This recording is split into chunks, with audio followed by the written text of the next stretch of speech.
Hello guys. Pagising ko lang guys.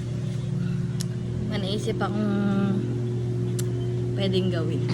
Mamaya, exercise yung asawa ko. Mantetrip lang ako. What? What the fuck? Gagawin ko.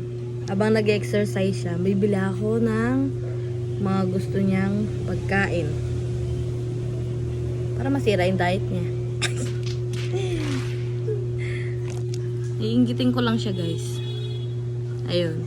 So, mamaya, mga 2:30 or 2 PM, mag-start siya mag-exercise.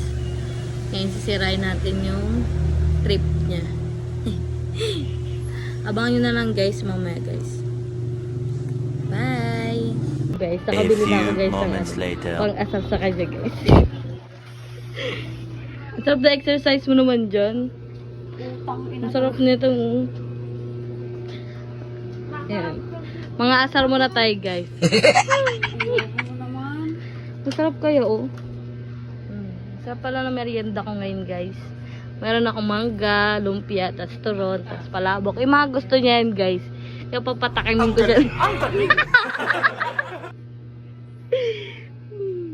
Sarap ka exercise? Oo. Papansin naman ito. And guys, ang sarap guys.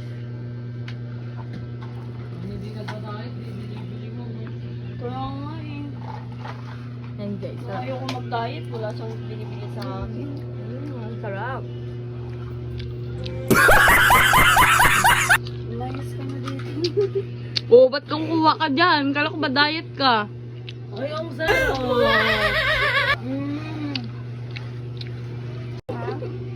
Kasi naman Ayan guys, makita natin kung may inggit ba siya guys.